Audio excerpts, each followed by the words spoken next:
Hi guys! Welcome po sa Encourage 888. Ang reading nito ay para sa entertainment at personal na reflection lamang sa gamitin lamang yung mga mensaheng tutugma sa iyong situation. So ngayon itatanong natin, ano ba yung matatanggap mong biyaya kapalit ng lahat ng pinagdaanan mo, lahat ng masasakit na pinagdaanan mo, anong kapalit niyan? Okay?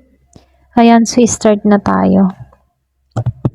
Ano yung matatanggap mong biyaya kapalit ng lahat ng mga pinagdaanan mo sa buhay? Give me the message.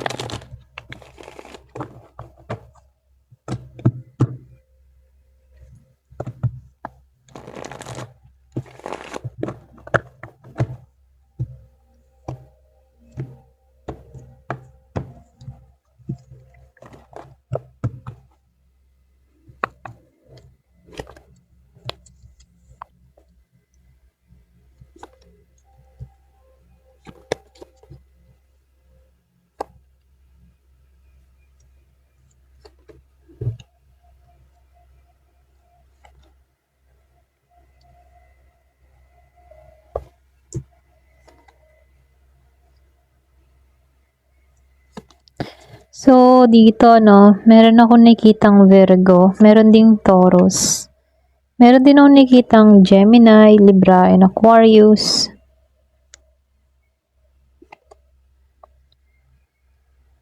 Meron din Taurus, Virgo, and Capricorn, and Scorpio, Cancer, and Pisces.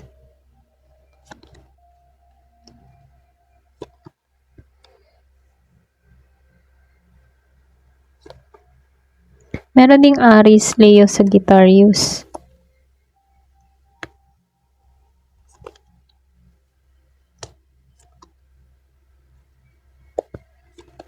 So, halos lahat naman nandito. Okay.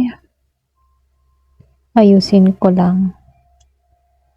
Ayan. So, dito, no, lumabas tong Death Reverse and Page of Moons upright. Kung titingnan dito, yung iba sa inyo, no, para bang meron ka ditong tao or chapter na dapat na sana itapos na, no, pero merong kumakapit pa rin doon.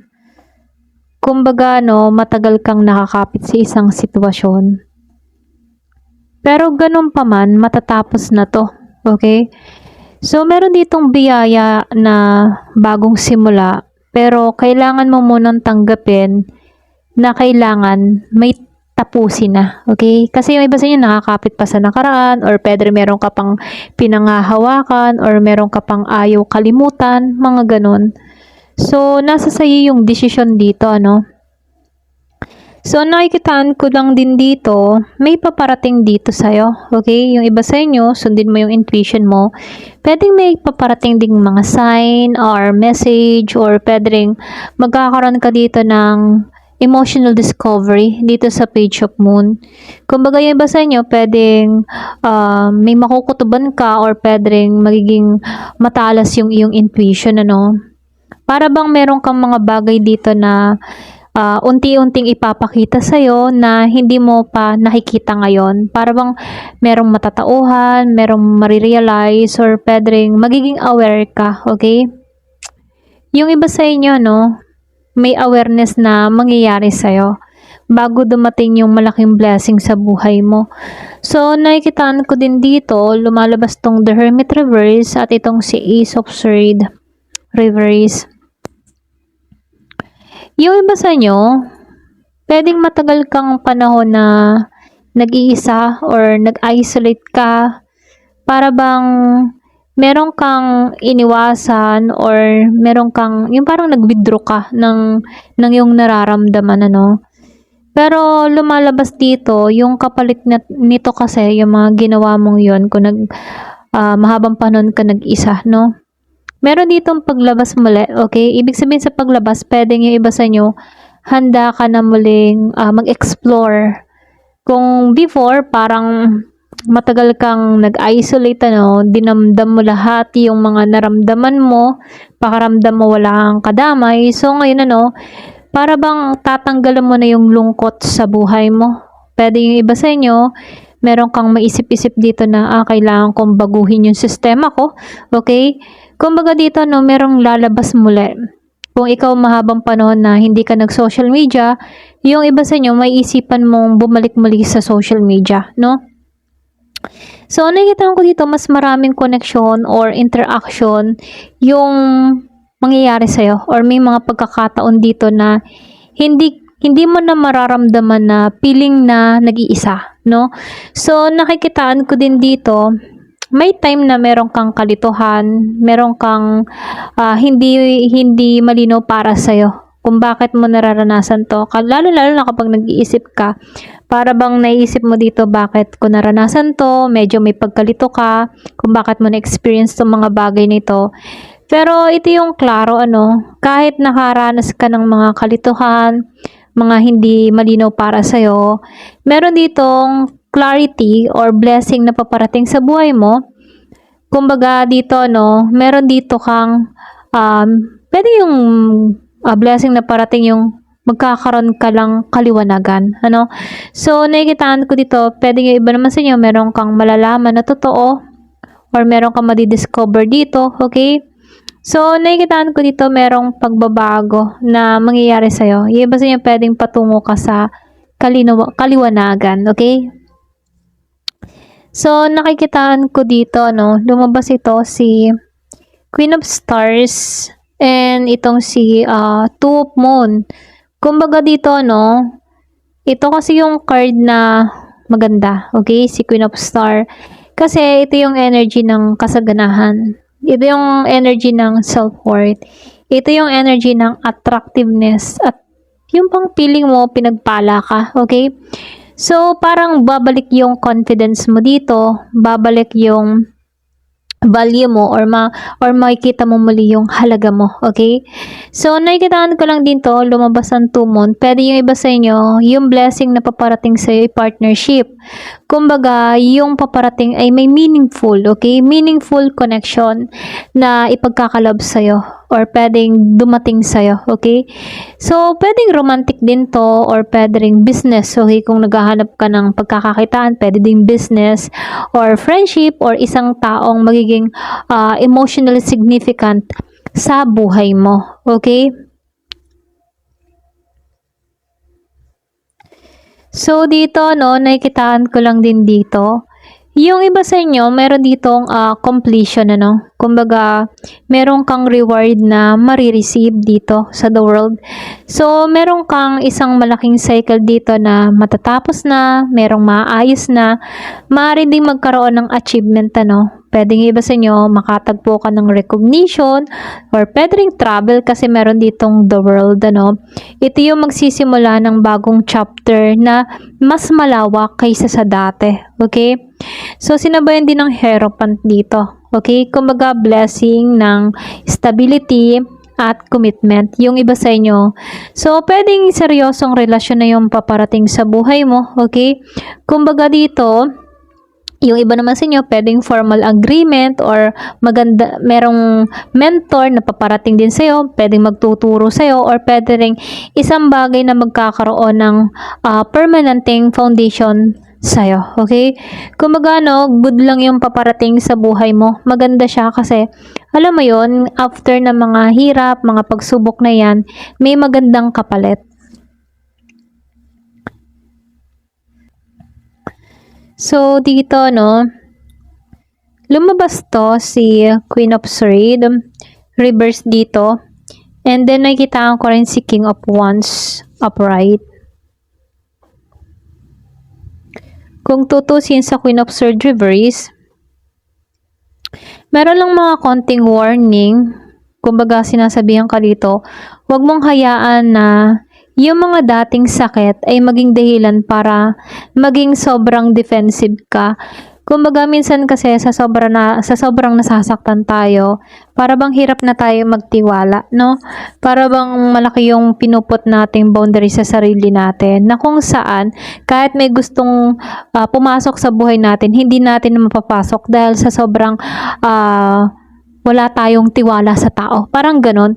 So dito, sinasabihan ka dito, ito na rin yung time na huwag mong hayaan yung dating sakit, yung maging dahilan na magikang sobrang defensive or magikang sobrang boundaries na nilalagay mo sa sarili mo.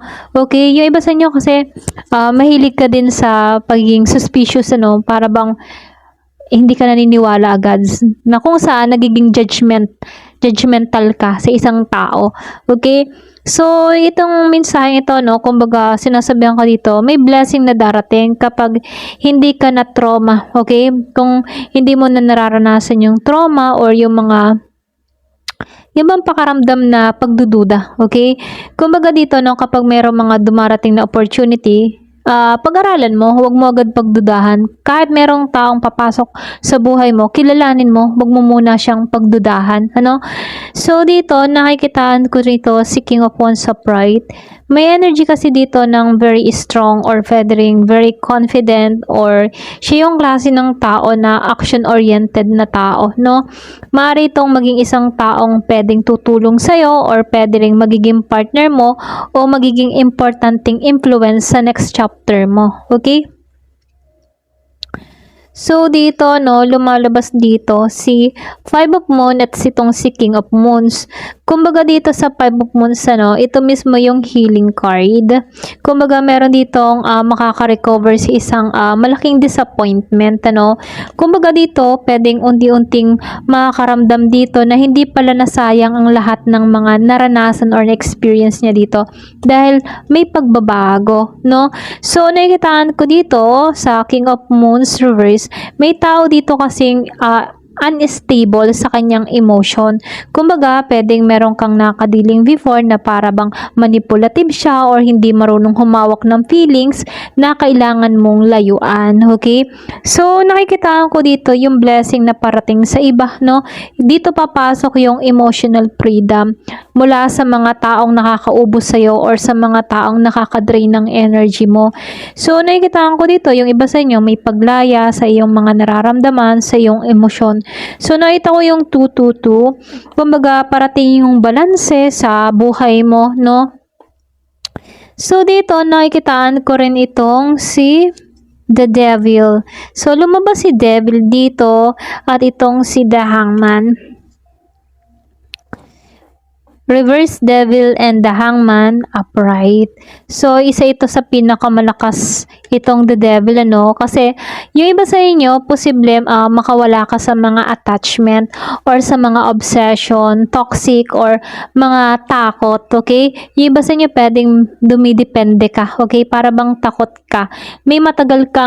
Para bang may matagal ditong nakatali sa'yo, okay? Pwedeng matagal mong pinanghahawakan yung takot na nararamdaman or maging yung tao, ano, kumbaga merong obsession dito or attachment. So, yung iba sa inyo, pwedeng merong kang ma-realize or pwedeng merong kang maisip na, kailangan ko na pala tong tanggalan. Hindi na pala nakakabuti para sa direction ko. So, lumalabas dito sa The Hangman upright, meron lang mga konting delay, ano, pero hindi naman ibig sabihin denial yun, ano. Kumbaga, dito, kailangan mo din kasing tingnan yung situation mo mula sa iba't ibang perspective, ano. So, minsan, yung paghintay kasi mismo, ito din yung naghahanda sa atin na may malaking blessing sa buhay natin, ano. Ayan, at least may hinihintay tayo, no. So, dito, no, nakikitaan ko rin itong si Knight of Star at itong si Seven of Star reverse. Kumbaga dito, no, lumalabas dito, slow to, pero masasabing stable yung progress, ano.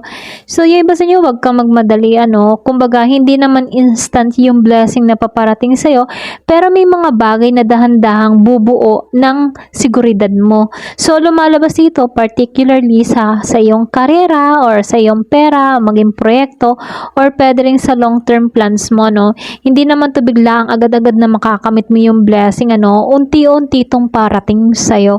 So, nakikitaan ko rin dito sa Seven of Stars reverse, yung iba sa inyo, pagod ka na para bang pagod ka na sa kakahintay. Baka minsan, naisip mo na, ala, wala naman nangyayari. Okay? So, ganun pero dito, pinapakita sa'yo na kailangan mong huwag sana sayangin yung energy mo sa mga bagay na hindi nagre-return ng effort mo. Okay? So, dito, kung pakaramdam mo, walang nangyayari sa ginagawa mo, marami pang possibility or marami pang pwede mong pagkaabalahan or gawin, kung alin yung magkiklik, di dun mo yung pasukin mo. Okay? So, dito, lumabas itong si Magician at itong si the 4 stars upright. So, dito, yung iba sa inyo, pwedeng pinag-iingat ka dito, Kung meron ka mang makausap dito na puro salita, kulang sa gawa, so, mag-ingat ka doon, Yung maraming pangako, pero kulang naman sa action. So, dito, maaari ikaw mismo ay nagdududa din sa sarili mong kakayahan. Yung iba sa inyo, pwede rin yun, So, ang lesson lang dito, huwag mong ibigay sa iba yung power na hawak mo or yung iyong katatagan, So, yung iba sa inyo, sinasabihan ka dito, mag-ingat ka din, sa taong puro promise sa'yo or nagpa-promise sa'yo. Kumbaga, bago ka tuluyang maniwala sa promise na yon, bumuo ka na lang para sa sarili mo. Okay? So, nakikitaan ko din dito, parating yung seguridad sa buhay mo, parating yung stability at parating yung peace na hinahangad mo. Parang pagkatapos ng mga emotional chaos or gulo, makakahanap ka din ng lugar or sitwasyon na kung saan masasabi mo sa sarili mo na, "Hay, salamat, safe na ako." Okay? Hi, salamat. Wala na rin akong isipin. So, makakaranas ka din ng ganun, kung marami kang mga pinagdadaanan na ngayon na sobrang hirap at hindi mo na maintindihan. So, matatapos na yung mga pagsubok na yan, mararanasan mo din magkaroon ng kapayapaan. So, dito, lumabas itong si Page of Star, May mga tao dito, pwede yung iba sa inyo nag-o-observe sa'yo or sabihin natin na nag-uusi sa'yo, So, maling assumption tungkol sa'yo, pwedeng pinagdududahan ka or pwede rin kung ano-anong naiisip about sa'yo. Pero ganun pa man, huwag mo na lang ubusin yung energy mo sa pagpapaliwanag sa mga taong hindi naman naniniwala sa'yo. Okay? Kumbaga, let your results speak. Ika nga, So, dito, sinasabihan ka dito na hindi lang iisa yung blessing na paparating sa'yo. Okay?